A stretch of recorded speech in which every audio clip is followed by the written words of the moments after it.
on a good time schedule, I think we'll be very well positioned. So therefore, we are in the midst of a capital raise now. The hope would eventually be to go public. If we didn't have a U.S. presidential election next year, I would say I would normally suspect we'd do it by the end of next year. But with that political uncertainty, it could slip into 2021. From MJBulls Media, it's the Raising Cannabis Capital Show.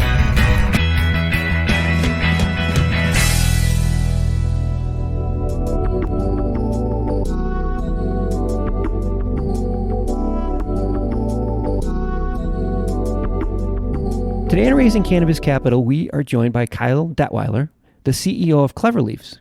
Kyle, welcome to the show. Hey, thanks very much for having me. Well, I'm very excited. There's a lot of news about your company and a lot of attention right now, and I want to dive into all the stuff that you're doing, but I think for our listeners, it's important that we take it back a little bit. So I'd like to start off with your company, Northern Swan, which is an investment firm focused on transformative cannabis international investments. You're the CEO of Northern Swan, and everyone pay attention to this one, responsible for raising over $100 million. Over $100 million raised to invest in cannabis. These guys are serious players and kind of under the radar. Let's start off there. Can you tell us about Northern Swan and some of the companies that you've invested in? Yeah, absolutely. So we started Northern Swan really in 2016. We've been analyzing the cannabis industry for a while and began really just investing in our own capital. We started with a small investment in a Canadian data and marketing company called Lift & Company, which is now publicly traded in Canada.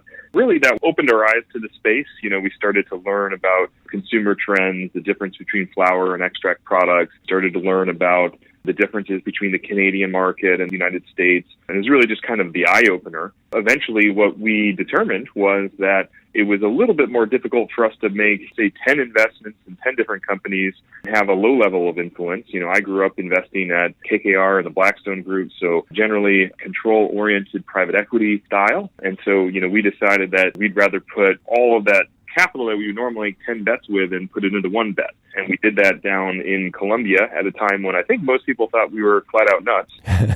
And now I think in retrospect, people appreciate what we've done down there. As we began to invest more and more in Columbia, the portfolio company or the investment company that we invested in down in Columbia was called Clever Leaves.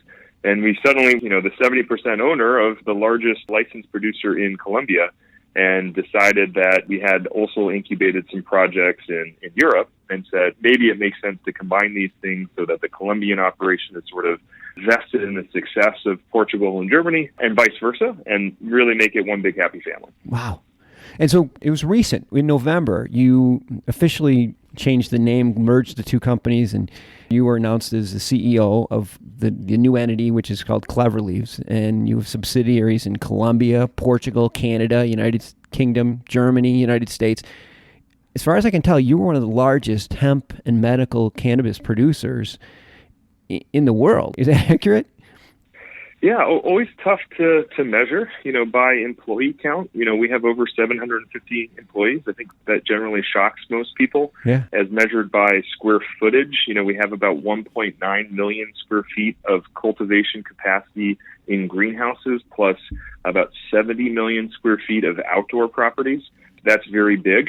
Yeah. We are, in terms of kind of blockbuster Netflix, consider us, a new business model, right? We're a low-cost, sustainable producer, and we are only operating in federally legal markets. So the regulatory barriers to getting, the massive amount of production that we have to sale has taken longer than we would have liked.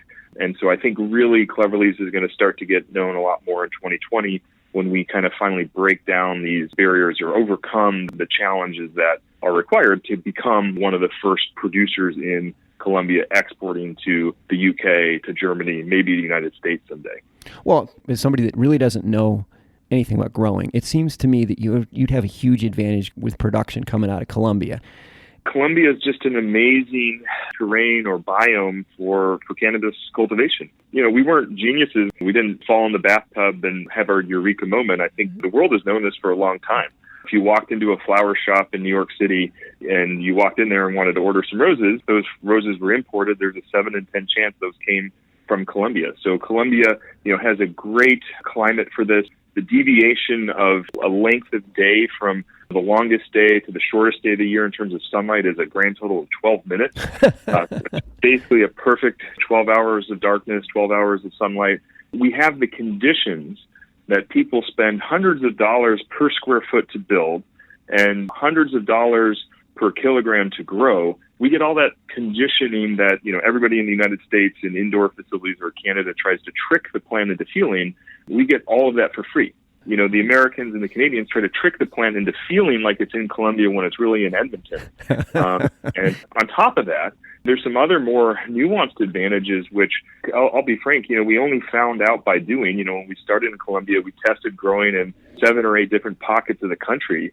And we found out pretty quickly that at high elevations, we have lower yields, but we have lower pests. And if you're going to do cannabis without pesticides and herbicides and fungicides and that sort of thing, we decided to grow at 8,300 feet of elevation, higher than Denver. Yeah. And that is a very different environment, but also very suited for what we're trying to do.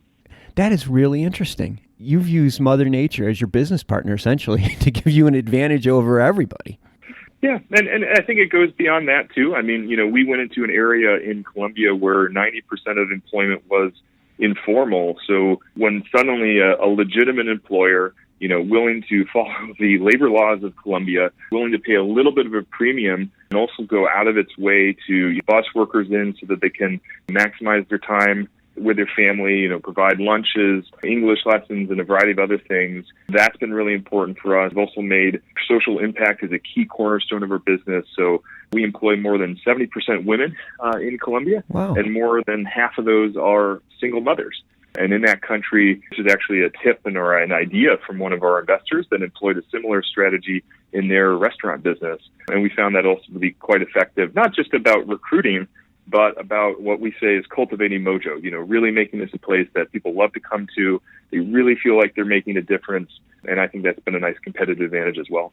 I think that's great. It's great that you're having an impact in the community, not just taking your products and moving it out of the country, but actually having an impact on the community. I think that says a lot about your company. You mentioned earlier that you have 700 and closing in on 800 employees, and they're all over the world. I know you have a commitment also in Portugal. Maybe we can talk about that for a minute. Yeah, no, I think it was great. We've always been very thrifty people. Maybe it was my humble upbringing in South Dakota, public school before taking out hundreds of thousands of dollars of loans to pay for an expensive East Coast education. We're very thrifty. We found a very interesting opportunity in Portugal to actually buy a distressed greenhouse that was being run by an agricultural company in Australia, ironically. Huh. They entered financial trouble. And so they had just expanded to Portugal and Tennessee, of all places, and decided to shut down the business due to problems in Australia, and they sold the business to a group who didn't have interest in Tennessee and Portugal, just because they didn't have any operations over there. So if you ever watch one of those disease outbreak movies where, somebody walks into a building and the computer screens are still on, the yeah. TV's still showing the nightly news, that's what the facility was like. It was perfect for us. Had 100,000 square feet of existing greenhouse, had existing infrastructure for processing that we could retrofit at low cost. And already in just a couple of months, we own about, 9 million square feet of land in Portugal. I don't think there are published statistics, but that may make us the largest landowner of any cannabis company in continental Europe. Wow. And also, we're walking into a community which was expecting an agricultural company to put several million square feet of greenhouse in there. Mm-hmm. Now, one thing I've learned in cannabis is if you're the first guy to come in and you say, hey, I want to go, grow 2 million square feet of smelly cannabis, mm-hmm. you run into some opposition.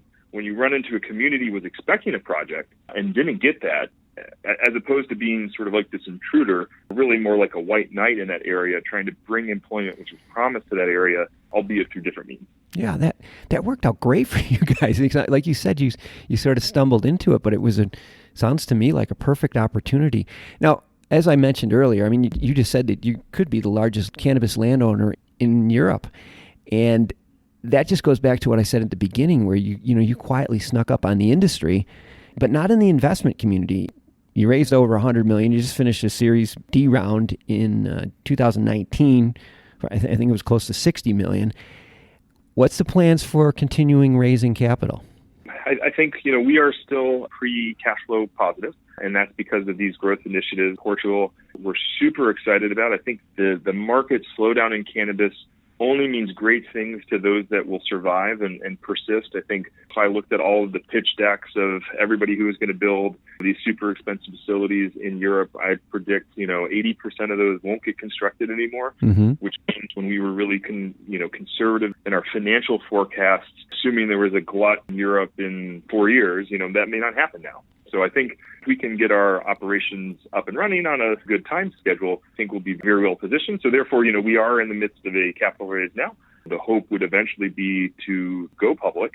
If we didn't have a U.S. presidential election next year, I would say I would normally suspect we'd do it by the end of next year. But with that political uncertainty, it could slip into 2021. Okay. Well, I'll tell you what, our listeners will be very excited when that happens, and we'd love to have you back on the show when you're closer to that date, because this is an investment that I know will be a lot of excitement around. We'll certainly want to have you back on the show when that happens. What's the plan for the next, say, 12 months? We still have some big milestones to achieve. Even though we've already broken down a lot of barriers in this industry, still have a few more to go. I mean, when we started, again, most people thought we were nuts going to Columbia, but we've proven that we can grow down there, proven that we can process. In Columbia, we now have one of the only GMP certified cannabis processing facilities south of the United States. We also just received our famous THC quota in Columbia. We've been authorized to sell and export approximately 1,000 kilograms of high THC medical cannabis. To my understanding, that is the largest quota given out by the Colombian government. We have to do right by that, and we're already focused on using that quota for shipments to countries such as Germany. We have a number of upcoming milestones to achieve over there. Hopefully we'll begin picking through those in second quarter or third quarter. The one thing I will caution people that even though we've done a lot as a company, we've got 750 people in 3 continents, we've raised $100 million of capital, we've built what we think is the second largest greenhouse operation in medical cannabis in the Western Hemisphere. The hardest thing we ever did was build drywall in Frankfurt. It is just a complicated place to operate. We're trying to upgrade our Wi-Fi in our building. That might take 3 months. So things just take a little bit longer. I mean, it's also good because the rules of the road are very, very clear. This is not a market where you have to worry about the rules shifting or different political interests changing the landscape on you. You don't have that concern, but in exchange for that, you do have a lot of paperwork, a lot of process. And so that's what our teams in Frankfurt are nose to the grindstone focused on. Well, it's very exciting to have spoken with you today. And just think, you're not even in the United States yet. I mean, really, the sky's the limit for your company. Every day you got to be racing to get to work because this is an exciting time. I'm really happy for you. This is fun. We've been speaking with Kyle Detwiler, the CEO of the new company Clever Leaves. And we'll have Kyle's contact information on the MJBulls website. Kyle, this has been a real pleasure. Thanks for being on the show. Thanks for having me.